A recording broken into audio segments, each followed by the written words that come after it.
members, old members and non-members here to listen. There is a turnout usually reserved for rock bands, especially at venues such as this, but we're here, as there will be at the Hydro, for a political rally. When I first entered into politics, political rallies had turnouts of 20 or 30, maybe 100. You'd think it was exceptional. But things have changed. They've changed with the referendum. All that as Scotland has awoken. Those meetings that took place during the referendum were hugely well attended, though not necessarily attended as this, but certainly those that were best attended would usually address the speaker that you and I are here to listen to today. She was at the forefront of that people's campaign, not just for a yes vote, but for a juster, fairer, better Scotland. Friends, without further ado, can I introduce the next First Minister of Scotland, Nicola Sturgeon.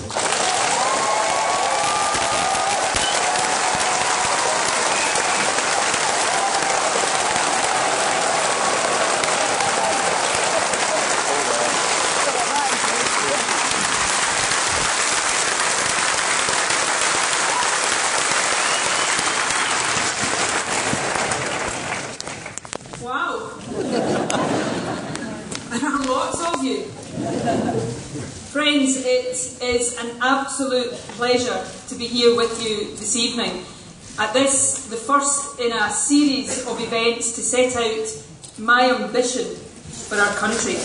Let me begin by extending a very, very warm welcome to each and every one of you.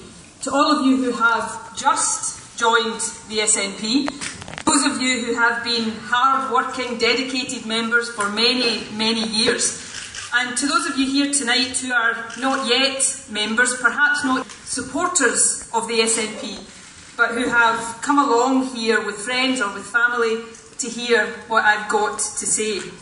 I hope you like what you hear, and if you do, I can assure you that we have people who will be very happy to sign you up to membership of the SNP before you leave here this evening. Of course, tonight is not just about me talking to you, it's also about you getting the chance to ask me questions. And you can ask whatever questions you want to. You know, for far too long the conversation between politicians and the public has been reduced to 30-second sound bites and staged, managed public appearances. The referendum campaign changed all of that. So this is me starting the way I intend to continue as First Minister, by being open, accessible and straight talking. Now, that might not always be comfortable, but it's exactly as it should be in a healthy democracy. Tonight, I want to reflect on the referendum. But more importantly than that, I want to look forward to how I intend to lead not just our party, but our entire country to even better times ahead. Before I do any of that though, let me just consider for a few moments the standing of this great party that I am so lucky to be on the verge of leading. You know, there can be few leaders anywhere or any time in a democracy who have inherited a party in better shape than ours. And for that, I owe an enormous debt of gratitude to one person above all others, our First Minister, Alex Salmond.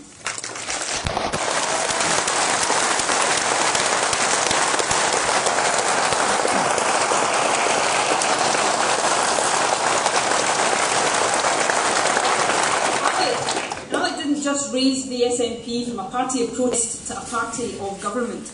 He also elevated the very standing and success of Scotland as a whole. I know better than anyone how hard Alec has worked as First Minister to protect and improve public services, to grow our economy and to boost opportunity. Perhaps his single greatest achievement was the restoration of free education, a legacy that will benefit our young people for generations to come. Alex Salmond stands amongst the greatest of Scotland's leaders. There is no doubt, friends, that our country today is a far better place for his many years of public service.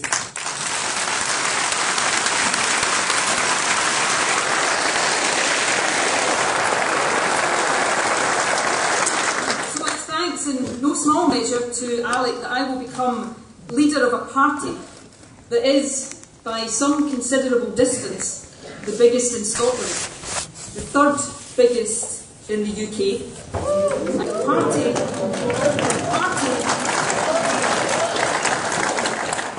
that is currently leading in the polls for both the Scottish and the Westminster elections, a party united, focused, and with the interests of the country at our heart.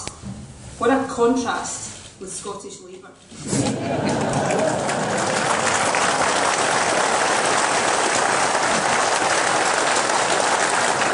During the referendum campaign, you might have heard me appealing to Labour supporters to vote yes to win independence for Scotland and in the process to reclaim their own party. Many heeded that call. Glasgow, North Lanarkshire, Dundee, West Dunbartonshire all voted yes, and many other traditional Labour voting areas came close. And for every Labour supporter who voted yes, I suspect there is another one who this week is wishing they had, because the sorry state of their once proud party has been laid bare for everyone to see.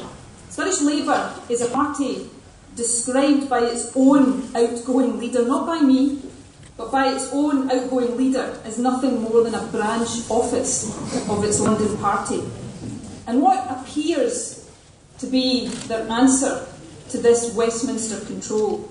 It appears to be to draft in a Westminster MP to lead them. You really couldn't make this up. But you know, friends, all of that pales into insignificance against what I think is the most damaging revelation of all.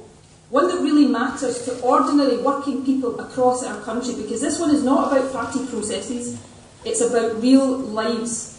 And that's the revelation that for one whole year, Scottish Labour allowed itself to be banned by its London bosses from speaking out against the bedroom tax. I ask you to think about it and think how this came to pass. The party of Keir Hardie joined at the hip with the Tories in the No campaign and gagged from speaking out against the cruellest of Tory policies. It is a disgrace, and it's no wonder supporters are deserting them in their droves.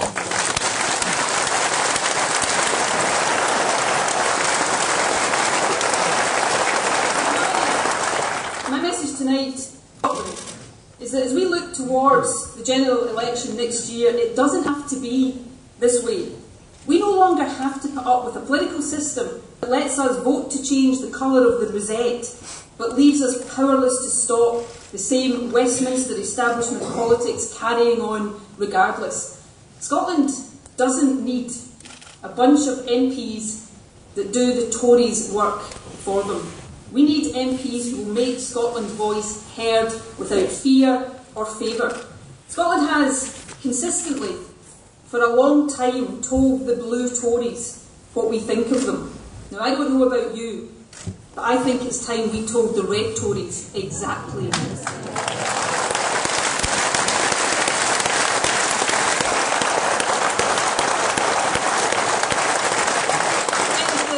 The tectonic plates of Scottish politics truly are shifting. Our trade union group alone now has more members than the entire Scottish Labour Party. We are, without doubt, Scotland's party of social democracy, the party of aspiration and opportunity, the party that knows and understands that a strong economy and a fair society must go hand in hand if everyone in our country get a decent chance in life. And crucially, we are a party with freedom of thought and the freedom of action to fashion a programme to support that vision. Which makes it all the more remarkable, does it not, that any broadcaster would even think about excluding us from general election television.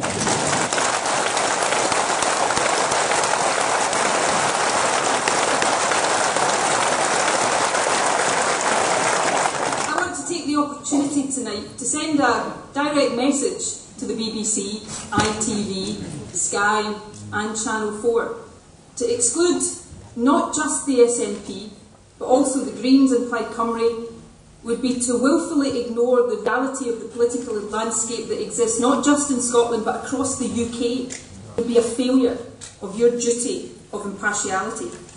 You must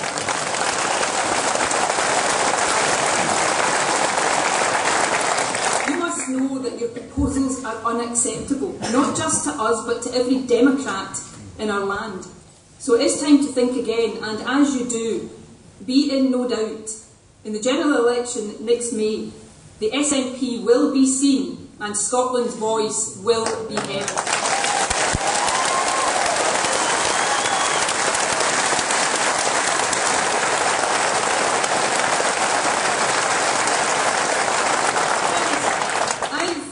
Said by some of our political opponents that the surge in our membership is a problem.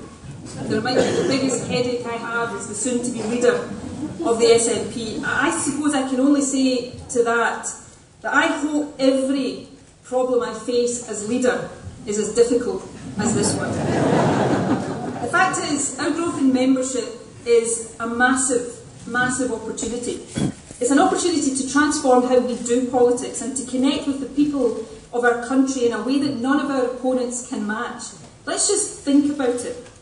On referendum day, the SNP had 25,642 members. I can tell you that as of 5 p.m. today, our membership stood at 83,200.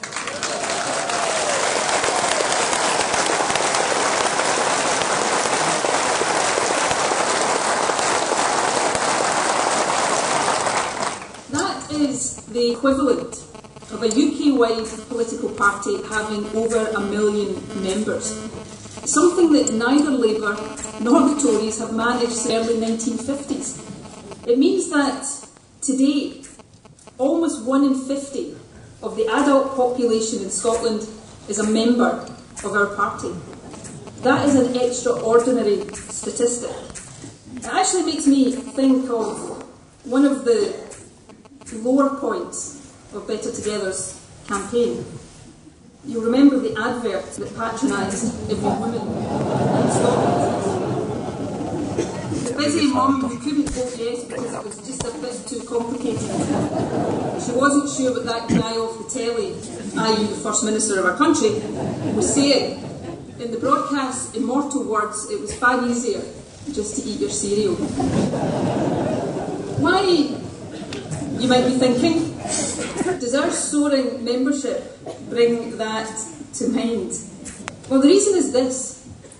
Thanks to you and tens of thousands like you, it's no longer possible for anyone to write off Scotland's party of government as just that guy off the telly or even this girl off the telly.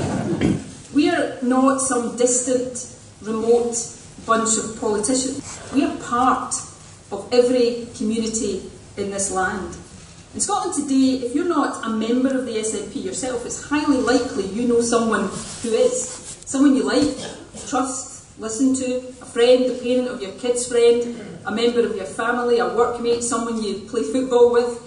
That is what it means to be a mass membership party. You touch every part of Scottish society and reflect Scotland in all of its wonderful diversity. And when we combine that incredible human network with modern 21st century social media campaigning, what we have is a reach and ability to connect and to communicate that is unparalleled, not just in Scotland but anywhere in the UK. That is our opportunity and we must grasp it. As a party, that means building on the incredible spirit of the referendum campaign. Let me tell you, that campaign was the best and most fulfilling experience of my political life. My abiding memories are not of the TV debates or the media interviews, enjoyable though most of those were. They're of the packed public meetings in every corner of Scotland. I even managed to do a public meeting on the overnight ferry to Shetland.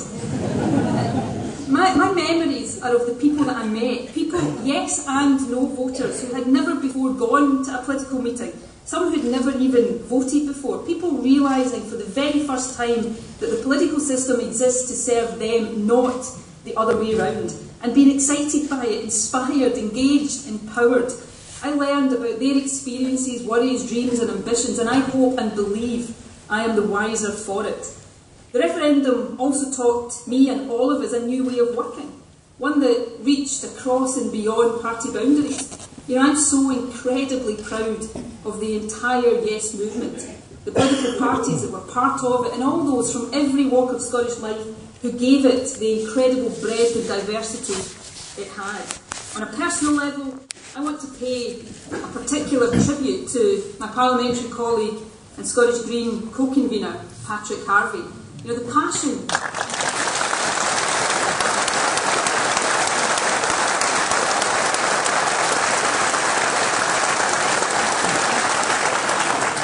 and perspective that Patrick brought to the campaign was one of its real strengths, and it was a genuine pleasure to work with him.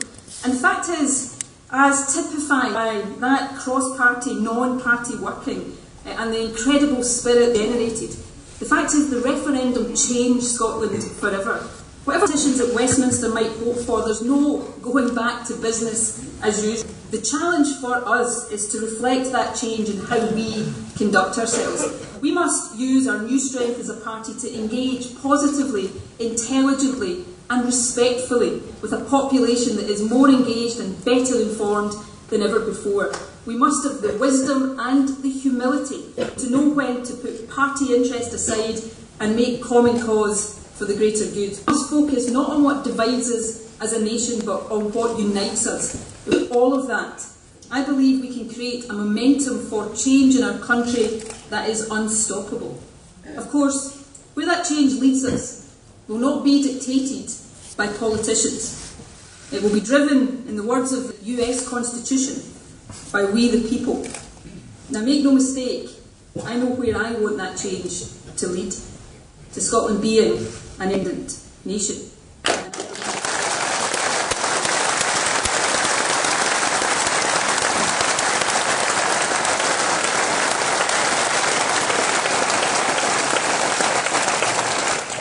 Political opponents say that my continued belief in independence means that I don't accept the result of the referendum. That's nonsense, and they know it. I accept the result unreservedly. Yes, didn't win. And we didn't win because we didn't persuade enough people of the positive case for independence. Whatever frustrations we might feel about the nature of the no campaign, the scaremongering, the negativity, the fact remains that it was our job to convince people to vote yes, no one else's. We came close, very close, but we fell short. And so Scotland will not become independent at this time. That is democracy. I accept that. But I reserve my right to keep making the case, to keep trying to persuade, because that is democracy too. I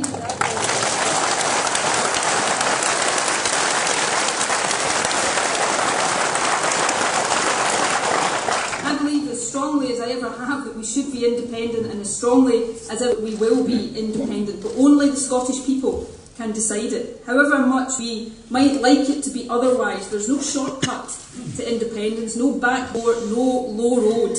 There is only the high road of democracy.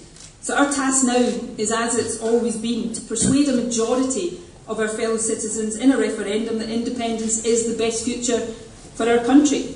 Whether we succeed, I believe we will, and when, will depend on many different factors, events and circumstances.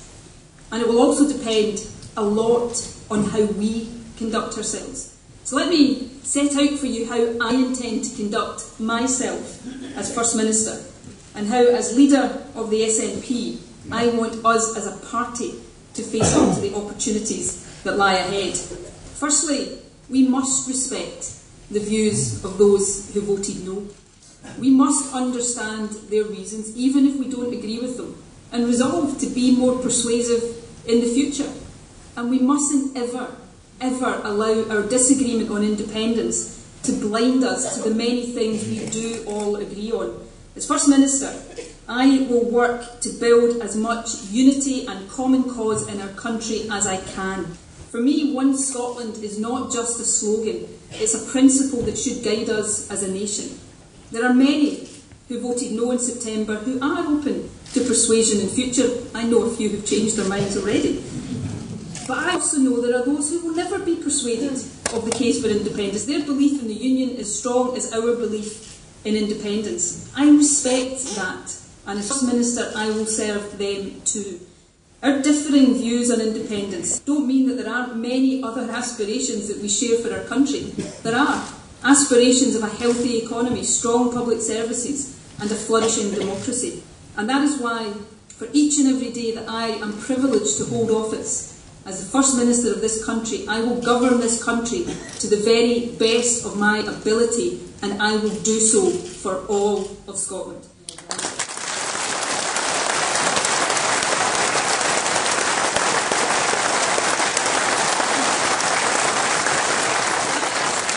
After all, it's what the SNP was elected to do in 2007 and again in 2011. And friends, mark my words, it's what I intend we will be re-elected to do in 2016.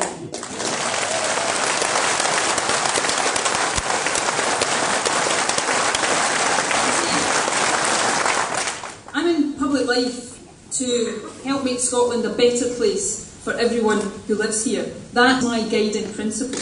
The reason I support independence is because I believe it better helps us to make Scotland a better place. In other words, independence is the means, not an end in itself. The ends for me are better life chances for our children, a fairer, more prosperous society where opportunity matches potential, a strong economy to underpin the better society we aspire to, a country playing its part in building a more peaceful world, and a country free of the moral and financial obscenity of trident nuclear weapons.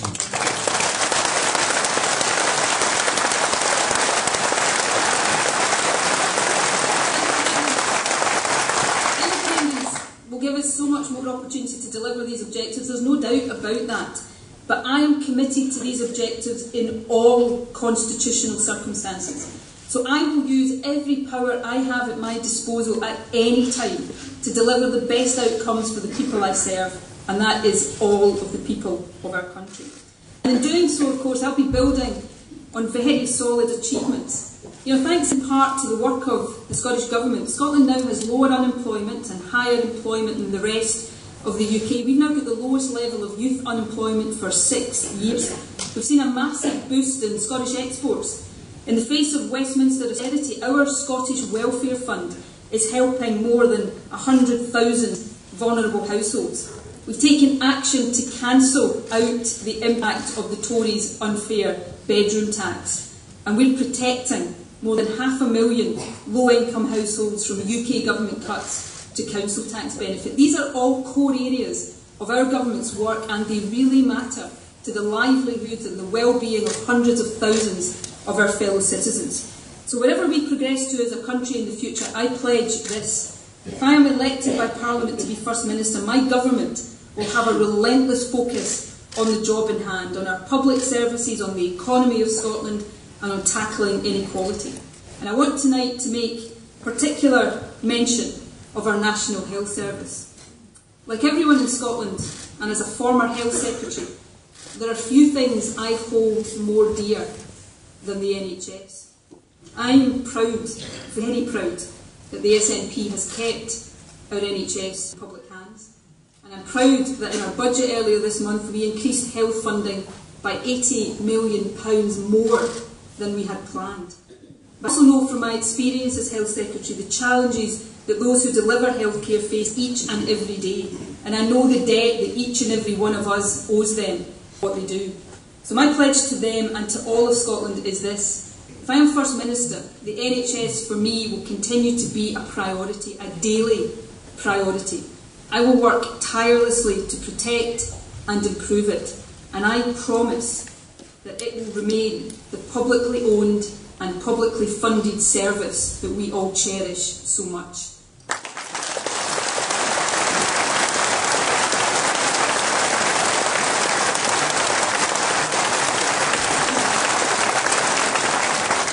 Friends, good government is important. It is indeed our obligation for its own sake. But it's also true that good government and progress for Scotland go hand in hand. You know, everything I've experienced in government since 2007 and everything I witnessed during the referendum campaign persuades me that there is an inextricable link between the extent of powers we wield in the Scottish Parliament and how well we use them, and people's confidence in our abilities to succeed as an independent country. We could never achieve 1.6 million votes for independence without the solid track record of a successful Scottish Parliament since 1999. After all, in 1979, a date I don't remember as clearly as some of you, where there was no experience of self-government at all, a majority could bear muster for even a very modest measure of devolution. So the more responsibilities we can demonstrate Scotland is capable of successfully discharging, and the more these are used to build a fairer country and more economic opportunity for all, the less people will heed the naysayers and the fearmongers trying to stop Scotland going any further. And that is why the SNP is participating in the Smith Commission in a spirit of good faith. We want to play our part in making it a success. You know, I said earlier that some people will never be persuaded of the case for independence. But many who voted no are not in that camp. They're in the pragmatic camp. People who could have voted yes or no, but who on referendum day thought the country wasn't ready yet, or that we hadn't made the case well enough, or that more powers were the better option, or perhaps a combination of all of these factors and others. I hope we can persuade them to support independence in future. But more immediately, we must respect what they want now, which is the maximum possible devolution, the option backed by 2/3 of Scots in a post-referendum poll, and we must help to make that. And let's be clear about this. Extending new powers are not just what people want, they are also what people were promised. It was a solemn vow. Language used by the Westminster parties and the impression they sought to create was deliberate, and it couldn't have been clearer. It is now their obligation to deliver. Believe me, I intend to hold them to account. But if they break their promise, it's not me they have to worry about. It's the wrath of the Scottish people. They will pay a heavy price, and they will absolutely, thoroughly deserve to.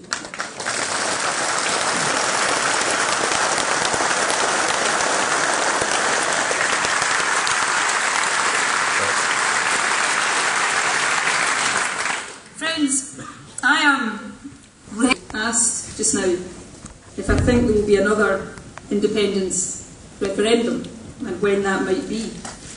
Well, my view on that is very simple. That will be when the Scottish people decide the time is right. But you know this. You know this. Tomorrow. Every time one of our political opponents suggests that I rule out a referendum, it seems to me that they miss this fundamental point. Whether and when there's another referendum is not just down to what I do. It will also depend on what they do. They'll never persuade us that independence is not best for Scotland. But if they want to stem rising public demand for another referendum, it strikes me there are some pretty obvious things they need to do. They need to deliver in full on that promise for our Parliament. No ifs, no buts, no wriggling off the hook. Real powers on the economy, on tax, on welfare. They need to stop cutting our budget and imposing policies that drive our children into poverty. They need to make sure they don't take us out of Europe against our will. And they need to think again about using us as a dumping ground for a new generation of Trident nuclear weapons.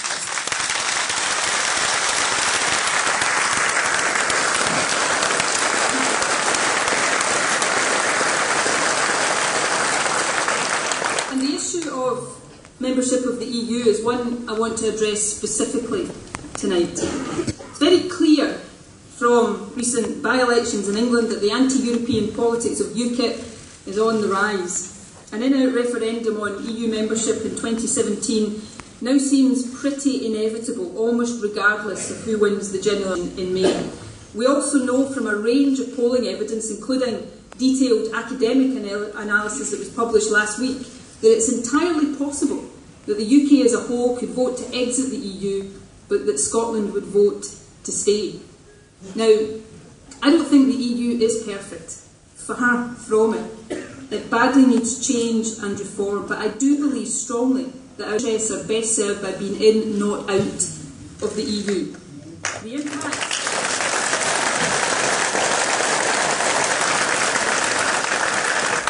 of an exit on jobs and on the economy would be disastrous, and to be taken out against our wishes would be democratically indefensible. So I'm making this proposal. Should a bill be tabled in the House of Commons for a referendum on EU membership, the SNP will table an amendment. That amendment will require that for the UK to leave the EU, each of the 4 constituent nations, England, Scotland, Wales and Northern Ireland, and not just the as a whole, would have to vote to do so. This proposal transforms the whole terms of the UK debate in Europe, which so far has been all about the Westminster parties dancing to UKIP's tune. It would give proper protection against any of the nations of the UK being removed from the EU against our will. And it puts to the test what Westminster leaders told us was the case during the referendum campaign, that the UK is a family of nations with each member of the family enjoying equal status. So I'll be writing to all parties across the UK seeking support for what I believe is a common sense, democratic, fair and balanced approach to determining the UK's continued membership of the EU. I hope the principle can be accepted by the time any referendum bill is tabled. And let me say this, if the Westminster parties meant what they said during the referendum, there's no reason at all why that principle shouldn't be agreed.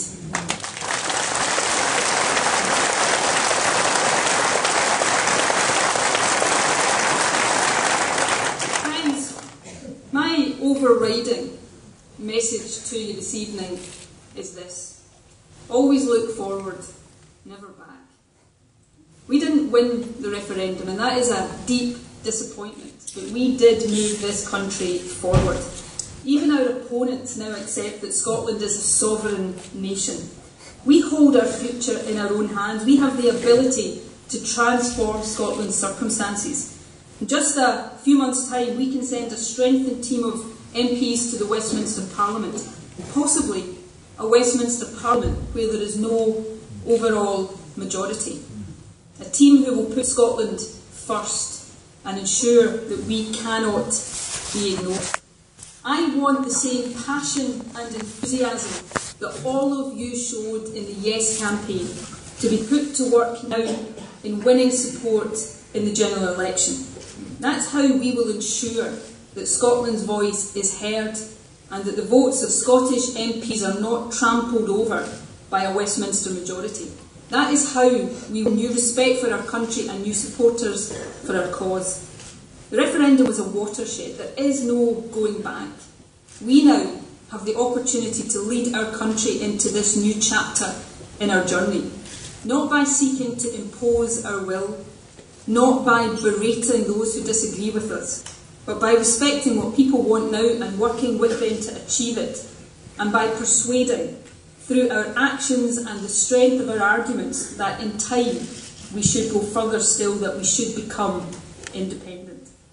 You know, one of my favourite ever quotes attributed to Alistair Gray is this one: "Work as if you live in the early days of our nation."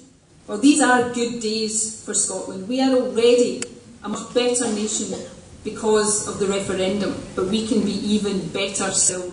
So let us, Scotland's party, the SNP, all 83,000 of us, get on with the job. Thank you very much.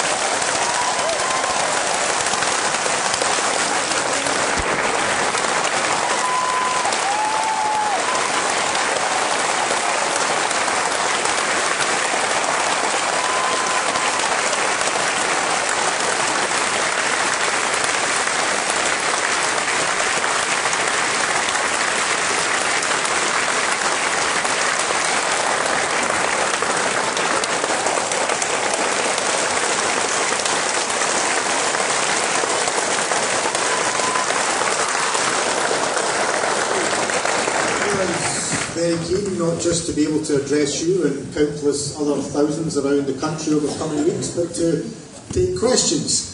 Things that are a bit more complex than in those days, tax campaign or whatever. There's a much larger gathering and my eyesight's not as good as it is. But we are arranging for stewards who will have cards that will be able to intimate who's looking. So if you could put your hands up, we'll try and work our way around the audience. I need to wait until the stewards and the mic team are out. What I can say is we'll take them in back yourself with your name. It makes it easier for Nicola to be able to understand to whom she's responsible. Never mind the fact I think it's politer and much homelier if we're able to say. So can I start by asking those of you who want to put up a question and ask for those with the roving mics to be able to begin putting them out once we're mic'd up. Number 3, would you be able to hand the mic over? Hi, can you hear? Yes.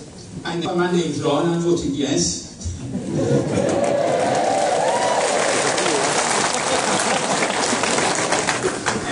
You made a comment earlier about appealing to the media, and I think the referendum proved that no matter how much you appeal to them, they kind of ignore us. So how do you manage to deal with them and get them to take the SNP seriously and let us have enough airtime, etc.? Thanks, Ron. Can others put their hands up? As I say, I'll take 3. There's somebody there. Number 1, can we pass the mic over? Hello, my name is Paul Kirkwood. I'm a solicitor and a long-standing member of the SNP. And like you, Nicola, and everybody else in this room, I also want to see independence. But you talked about the fact that there is a majority in Scotland for further devolution, or if you want to call it that, fiscal autonomy. I believe that's true.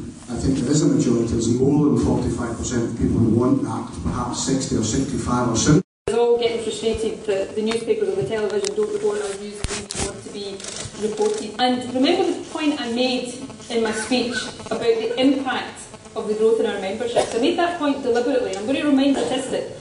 Almost 1/50 of the population, adult population of Scotland, of the SNP. That gives us an incredible reach. Combine that, ways of communicating and social media, we've got ways of getting our message out there that we couldn't have dreamed of 5 years ago, 10 years ago. So let's energy in using that to best effect. Paul, I think you're right in the general premise of your question. I've described it as believing there is today a powerful majority for substantial change in Scotland.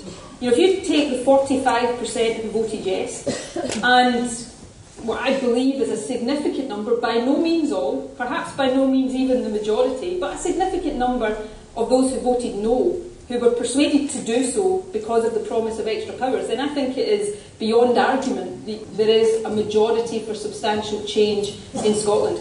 The submission that the Scottish Government has put into the Smith Commission argues for Devo Max. The poll post-referendum that I referred to in my speech was a poll that specifically asked the question, do you agree with Devo Max as defined as everything except foreign affairs and defence? 66% of people said yes to that. So that's what we're arguing for. Now, we're also participating in the Smith Commission in a spirit of good faith. Now, when you go into a process of negotiation and discussion in good faith, you have to be willing to compromise. So we won't get everything we ask for out of the Smith Commission. I accept that. And in any event, the Smith Commission is not going to deliver what we want, which is independence. I accept that as well. But we will be arguing for as much progress as possible.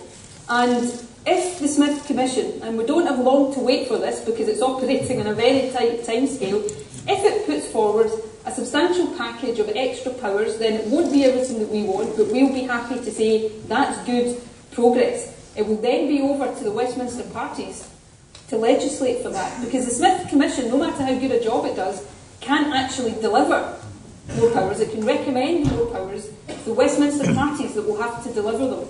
And I don't want to wait to 2016 to put the pressure on them to deliver that. I want us to be putting the pressure on and holding them to account in 2015 at the general election. That's when we can...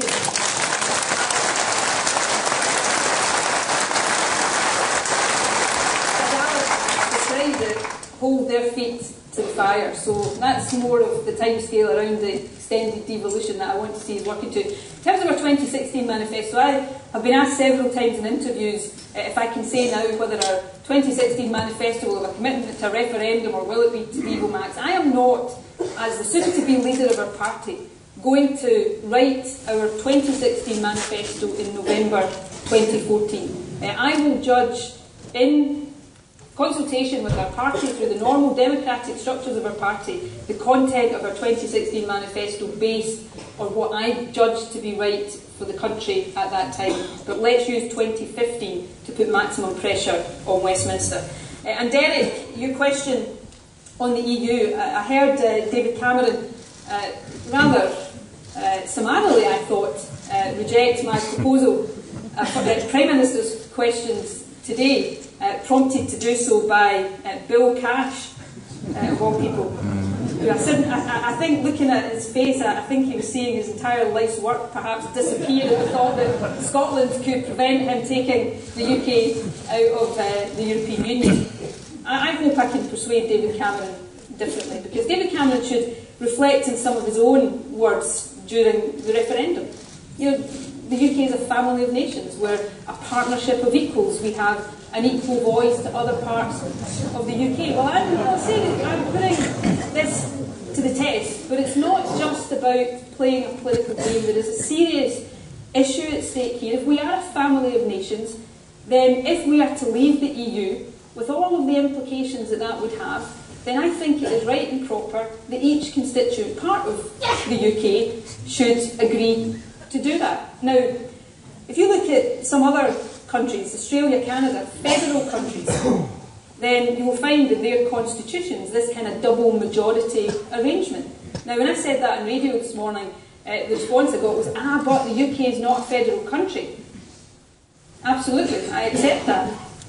But I'm sure I wasn't the only one who heard Gordon Brown in the referendum say that if you vote no, you'll be as near to a federal country as it's possible to be. So, you know, let's be serious about this. I don't want Scotland to leave the European Union. I don't want the UK to leave the European Union.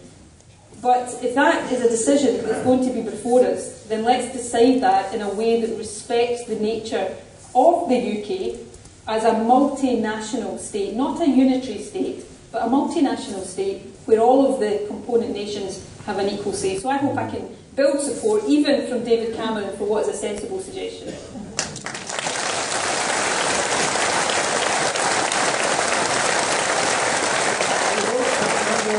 Four, is it?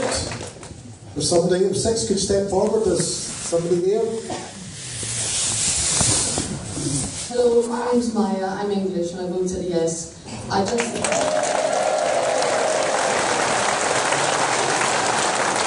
have a much shorter question. What's the SNP stance on fracking, please?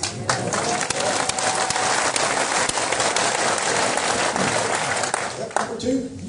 My name is Ross Aitken. I am a member of the Scottish Green Party. My question, Nicola, is how do the SNP propose to overcome the inherent bias of the first-past-the-post system in the Westminster elections?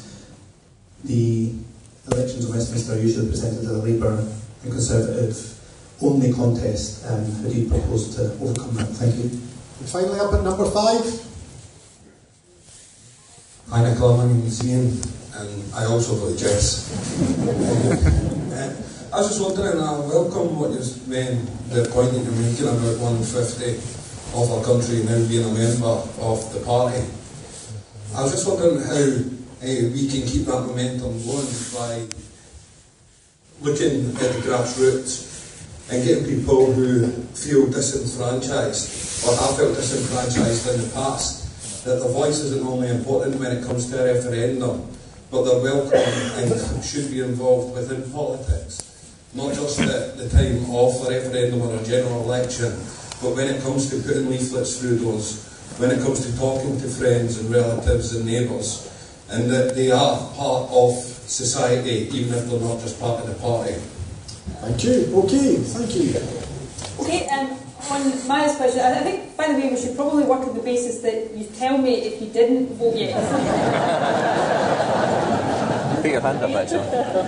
Yeah, right. Actually, there may be some people, I hope there are some people in here who didn't vote yes. It might be better not to.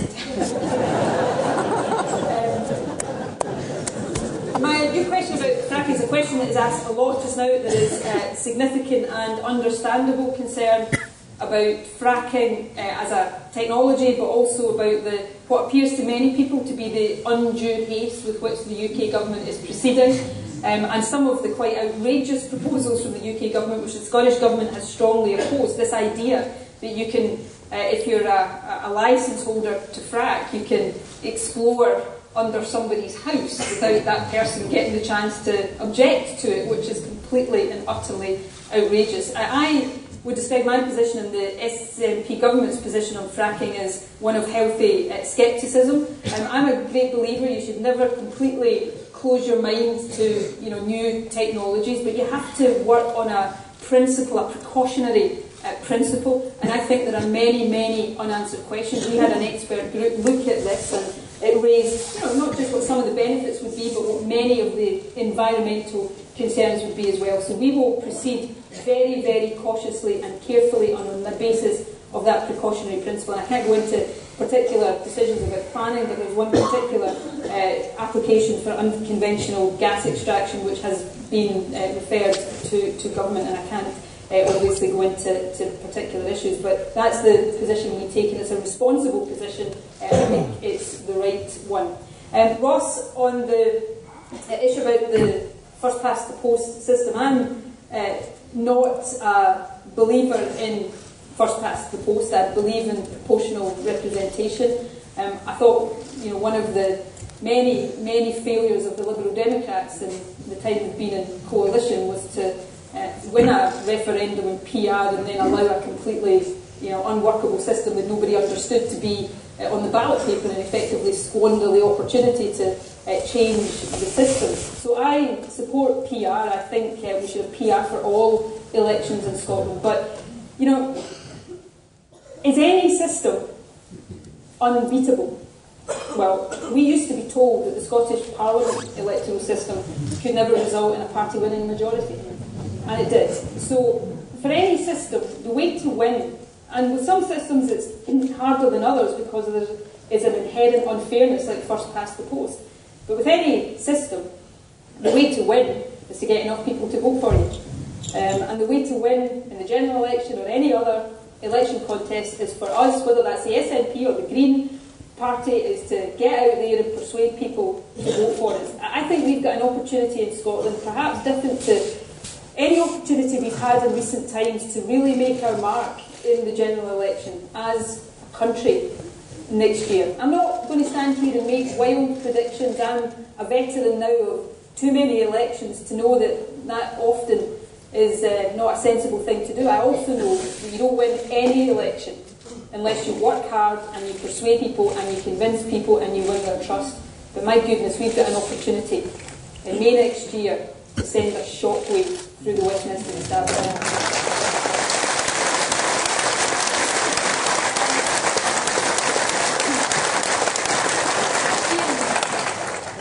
Your question touches on something very close to my heart and kind of very close to the emotion I still feel actually when I think about the referendum campaign.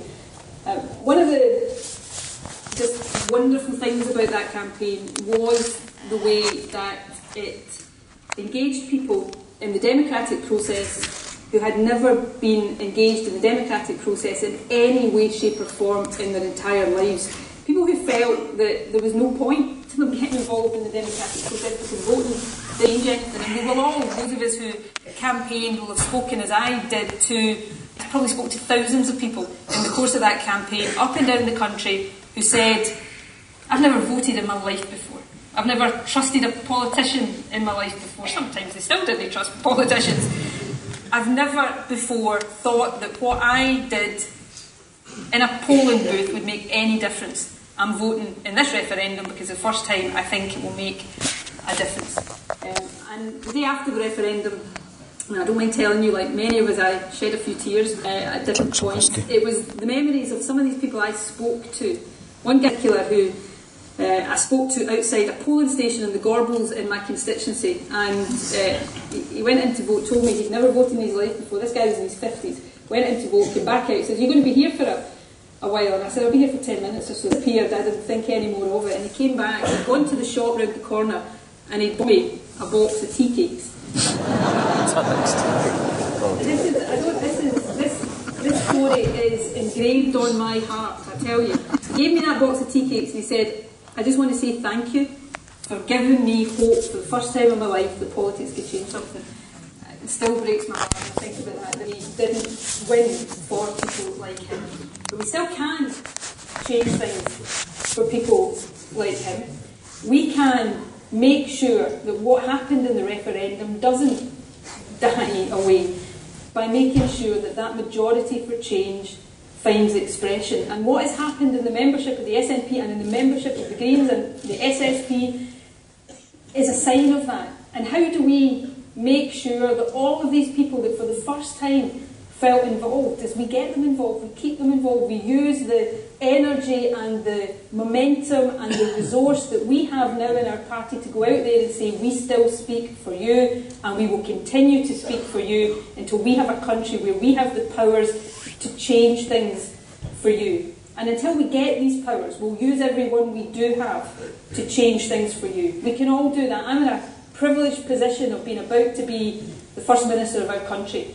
And every single day I hold office, as I've said there, people like that guy and the many thousands others will be in my mind and in my heart, because that's who we're in politics for, to give everybody in this country the best in life.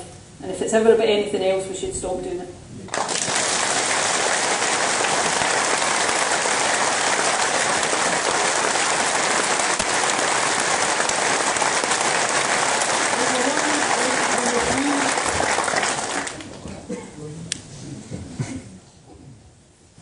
Hello, my name's Simon. I just wanted to know about the EU. I agree with your stance that we need to stay in the EU, but do you think the Westminster parties might use your way of saying that all the countries have got to have a say in it to stop us getting our independence?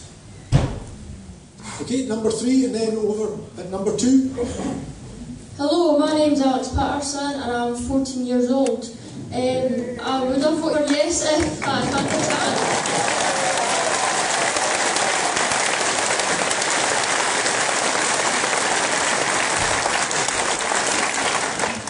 I just want to know what is the next step for Alex Salmond. I was overwhelmed to know that you had actually become the new First Minister, but I'm just wondering where does it go for him? He comes up to the stage.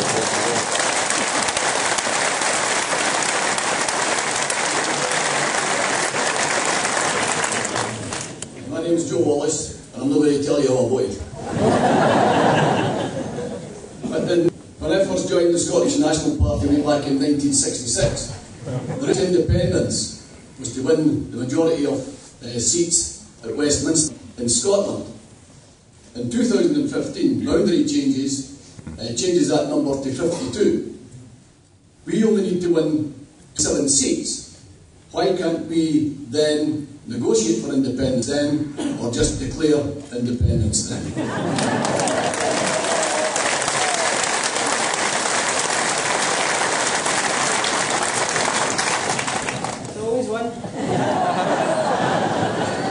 More than one. You're honest, Nicola. I can't hear, but luckily I couldn't hear the heckle. That's not an invitation to do it again. Simon, I hope the Westminster parties agree to my proposal because it's right. And I will make the case on the basis that I think it's right. I sometimes think we can tie ourselves in knots too much about, thinking 6 steps ahead about whether, we will convince people to be independent when we make the case for independence. In the meantime, our job, my job as leader of our party and soon to be First Minister of Scotland, is to stand up for the interests of our country, regardless of whether or not I think it's good or bad for my party interests or for wider interests. And I believe this proposal is right for our country and for the interests of our country, and that's why I'll argue it. Alex! Get him up on the stage. I'll let you know what the next move for Alex Salmond is when he tells me. Seriously, Alex will, I have no doubt, continue to make an invention to Scottish politics. Now, I didn't see him on Question Time last week. I heard he was excellent. But he told the viewing public there that he hasn't made up his mind about whether or not he might go back to Westminster or not do that and stay in the Scottish Parliament. It's his decision to make, and I'll support him 100% in what he decides to do. And people often say to me, not so much public, occasionally journalists, one or two, might sort of suggest that I will not want Alec sitting behind me in the Scottish Parliament. I'd love to have Alec sitting behind me in the Scottish Parliament. Alec and I have had for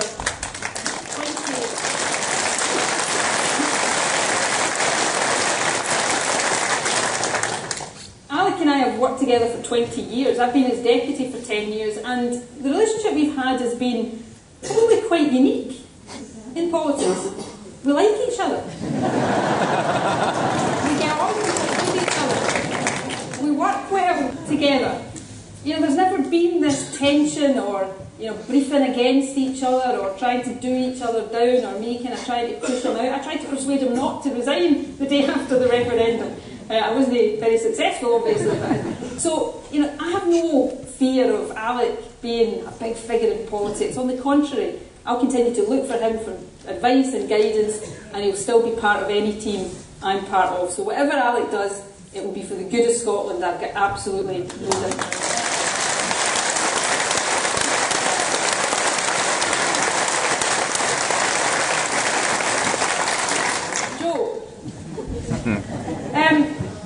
I said in my speech that I was going to start tonight the way I mean to go on, and part of that would be by being straight talking.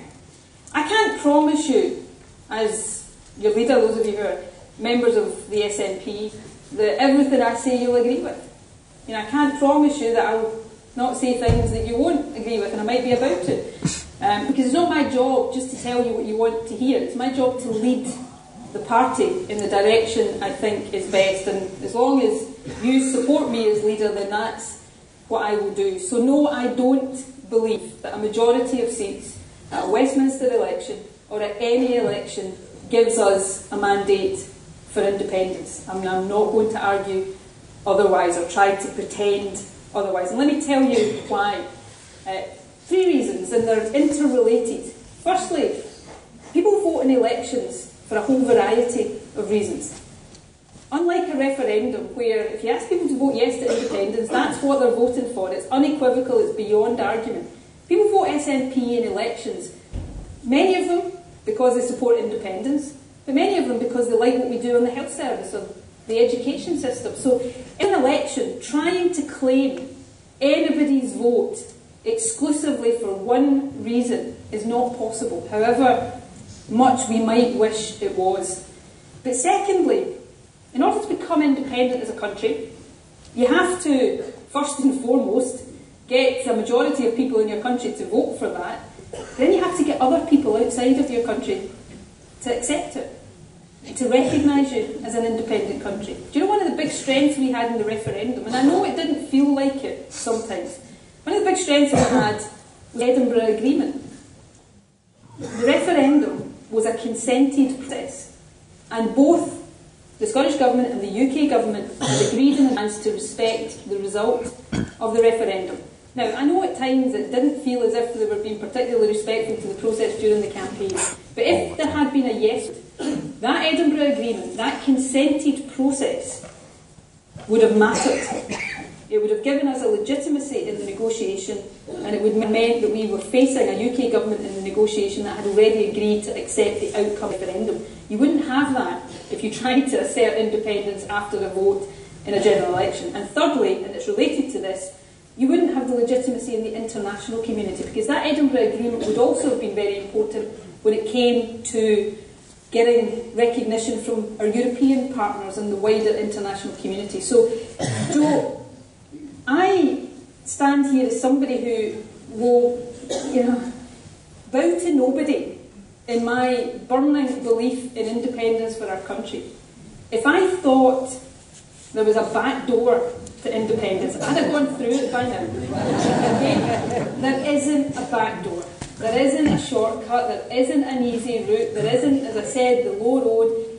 We have to get a majority of people to vote for it in a referendum. That is the only route to independence. And that is the reality. So instead of us all wishing there was another route, let's just get on with it. We're 45% of the way there, for goodness sake. We can get the rest of the way.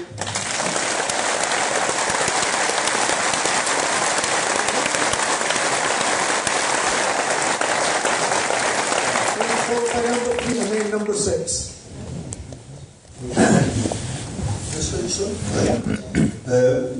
My name's Arthur Greenan. I am a geriatric socialist, and I spent 15 years as a campaign manager to elect Professor John B. McIntosh, many of whom you may recall drove the referendum in 1974 to 1978 till his death. He would be proud, immensely proud, of what the people in this hall and this country have done this year. My question is this: the Land Reform Act causes us to believe that everyone has free access to road throughout Scotland. That is legally not true. If any of you wish to come, I'll show you 90 illegal padlocks in the John Muir Country Park near East Lytton, where I live. And therefore, my question is, will dear Nicola take unto herself the task of reviewing that act and making it fit for the purpose I believe it has? Thank you.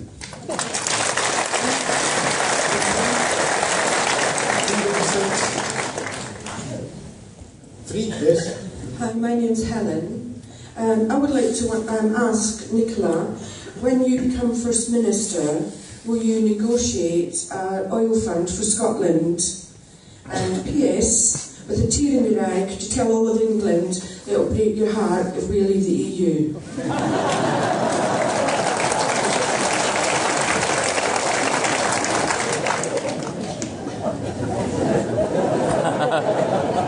My name is John Fowler. I'm a software developer. Recently, well, part of the referendum, we were going to get nursery places for all children over 1 year of age. Recently at the Dad's Rock, the nursery is run by that organisation. I was meeting with some people presenting the Scottish Government and looking at nursery care for children. And I'm wondering what the current process is going to be with improving Scotland. Okay. Thank you, Arthur. You don't look that geriatric to me, it's fair to say. And your comments about going back and forth, I think, are very appropriate. Land reform is rightly a very emotive subject in Scotland, and one of the first acts passed by the Scottish Parliament, of course, was the Land Reform Act, which went a considerable way to reform land law in our country, but I think there is a fairly wide consensus now that it's time to go further with land reform. You'll be familiar, I'm sure, given your obvious knowledge about the issue, of the work that's just been done by the expert commission set up by the Scottish Government. So they've made a very large number of recommendations to us, and we're considering how to take them forward at the moment through, no doubt, renewed land reform legislation in the not too distant future. One of the first things that I will do if I'm elected as First Minister is set out my programme for government, and I would advise you to look carefully when it comes to do that. Hopefully, I'm not sure if I'll be able to unlock all 19 padlocks for you, but I'll do my best to give you the assurance you want that we are ambitious and determined to go further on land reform than has already been the case. So if you can let me know what you think of our proposal.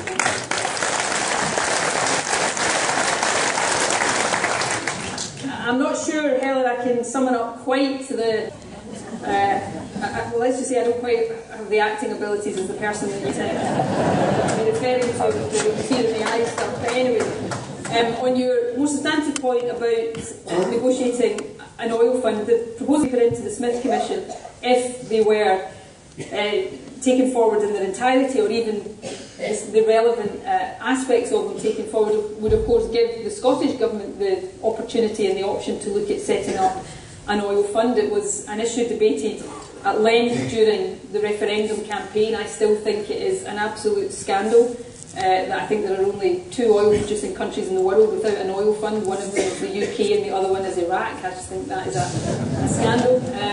So I would love to see us put that right, and when the fiscal conditions allow, start putting money away in an oil fund, both for the purposes of stabilisation, because as we were told, oil prices are volatile, but most countries with oil manage that responsibly, but also start to look at the option of saving for future generations. I would be very keen and very willing to, even without the powers ourselves to do that, to seek to persuade the UK government to do it. They haven't shown much inclination so far, but hopefully I can be persuasive to get them to start doing some sensible things, and perhaps that's one of the discussions I can have when I'm in office. John, Dad's Rock's a fantastic organisation, incidentally, and childcare was one of the other big issues at the heart of the referendum campaign. We put forward very ambitious proposals for childcare that we would have been able to introduce over a phased period if we'd become independent. Now, we've got responsibility for childcare just now.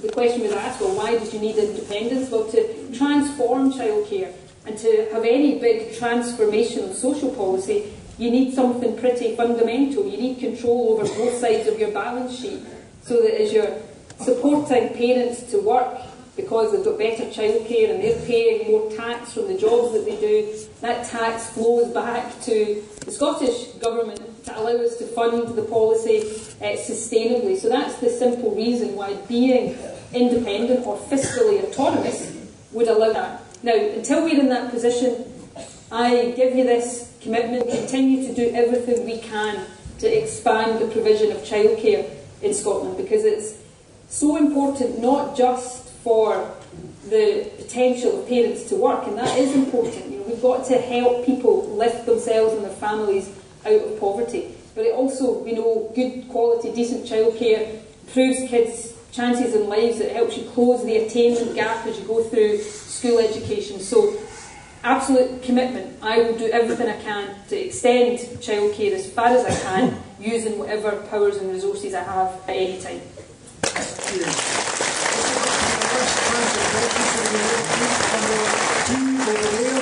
Number 5, and then finally number 4. If you could keep the questions brief. 2. Hi Nicola, my name is Spike Ravenscroft and I run the Eyes Open group. We're obviously pro-Indy.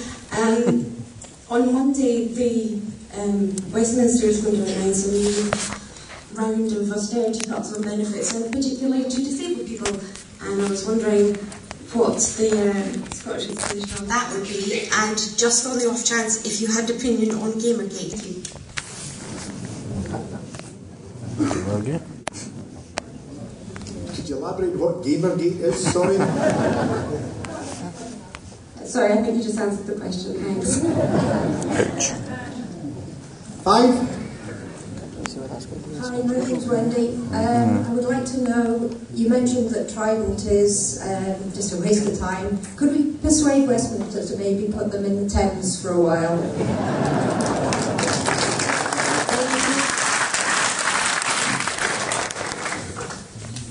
Hi, Nicola. My name's Craig McIntosh and I'm a new member to the party.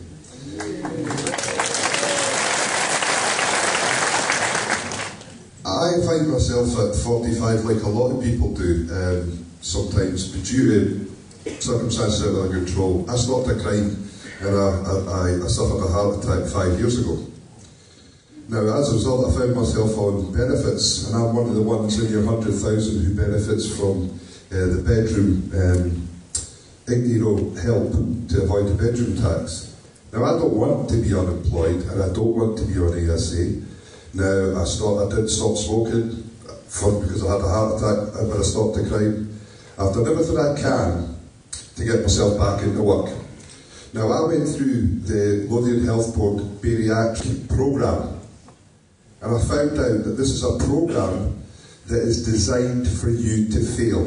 The own staff say the programme is designed to fail because they can't give us the operations. There's not enough spaces.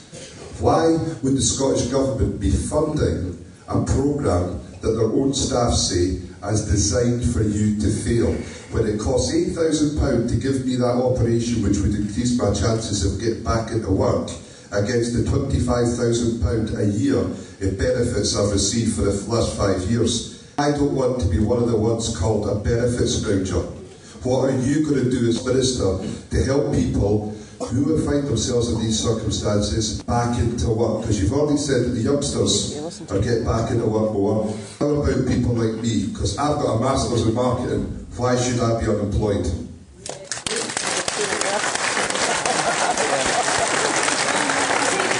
Spike's question and Craig's question together, because they're broadly in the same sphere.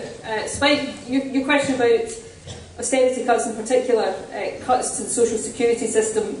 I'm on record, the SNP, the Scottish Government's on record with our opposition to much of this.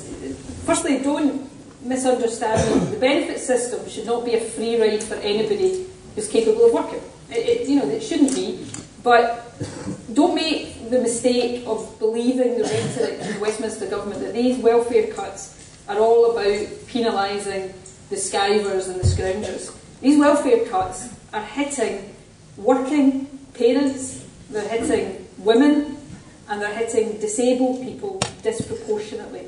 That's the reality. The transition from disability living allowance to personal independence payments is going to see over 100,000 people in Scotland, disabled people in Scotland, lose some or all of their benefit. Now that is just atrocious. It's driving people into poverty when our job as a society should be trying to them out. Now, regrettably, we didn't win the referendum. We're going through the Smith Commission for welfare powers to come to the Scottish Government, and we'll argue that vigorously.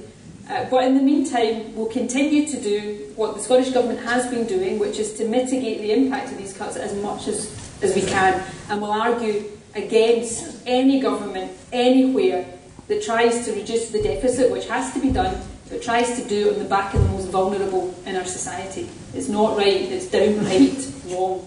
And your point, Craig, I think follows on from that, in that our job should be to help people into work. We had an expert group on welfare looked at some of these issues and I think made a very relevant recommendation around how we treat people who are on benefits because of disability or ill health, and we should look to treat them differently.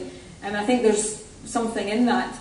On your specific point about bariatric surgery, let me be absolutely clear and unequivocal. Nothing in our NHS should be designed to fail, on the contrary. So I'd be happy to get more information from you. I was Health Secretary for a number of years. I know the pressures on bariatric services generally, not just surgery. I also know bariatric surgery is not appropriate for everybody, even when people understandably think it is for them. But I also know we work hard to expand the provision of bariatric surgery. So, what you've described to me is not acceptable if that was your experience. I'd be very happy tonight, or you can email me to get more detail, and I'd give you a commitment. I will look into that and make sure that nobody's getting the message that treatment and care they're getting in the NHS is failing.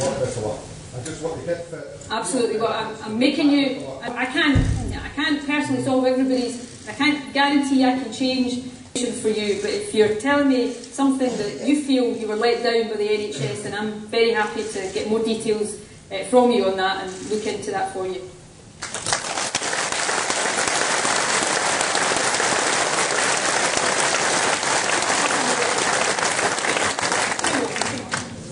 We're able to take two more, so I don't know where our stewards are. Number two, there's some. Well, 5 and 6 were there first. Sorry. We'll take them. If you could be brief, please. Yeah, very brief. Morgan Davis. You talked about the NHS, publicly owned and publicly financed. So I just wondered how the not-for-profit model fits into that for the new sick children's, the new Blood Transfusion Service National Centre, which are both being built by not-for-profit models. 6. Was there somebody up there? On you go. Hi Nicola, my name's Alan. I just wondered what you were going to do about taking on Westminster or the tax avoidance of other big multinational companies, because that seems like a bit of a scheme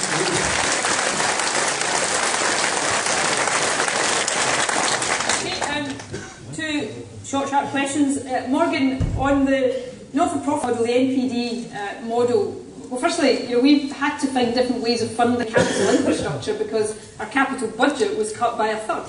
So, if we're going to keep building hospitals and schools, keep providing the jobs that the construction industry needs, then we've had to be innovative, and that the NPD model is part of that. NPD is completely different from PFI, the old style of PPP, PFI, where private contractors got exorbitant, excessive profits. It's a responsible way of building hospitals and schools that means that there's not that excessive profit motive there. And of course it's about the construction of the buildings. It's not about the provision of the services in the buildings. And one of my many criticisms of old-style PFI, PPP was that it was the services inside that were often effectively privatised, in the case of hospitals, cleaning and catering. So, I think the NPD programme is something we should be proud of in Scotland, because it's allowed us to modernise the infrastructure of this country in a way that we wouldn't have been able to do without it because of the cuts to our capital budget. And Alan,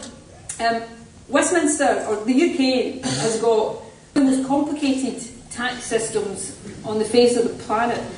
People avoid tax because it's not hard in the UK tax system to find loopholes to do it through.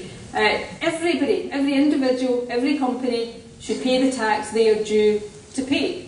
It's straightforward, and Westminster needs to get its act together, because too much money is lost through tax avoidance that should be getting spent on our schools, on our hospitals, on our transport, on all the public services we take for granted and rely on. So, down the generations, there's been promises to get tough on it. I think it's about time they acted. One of the things we wanted to do through independence was, over time, and this would have taken time, simplify the tax system in Scotland. And the more powers we get, we've already got Revenue Scotland to administer the limited tax powers we have and that we are getting, and we'll be able to, as we get more tax powers, hopefully as a Parliament, we'll be able to do that and make sure that there's no hiding places for people from paying a tax. If you owe tax, you should pay it. It's as simple as that.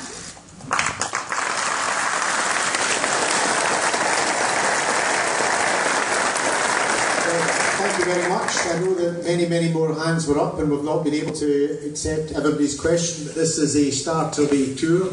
Nicola has a very hectic schedule, indeed his media, despite the first question from Ron.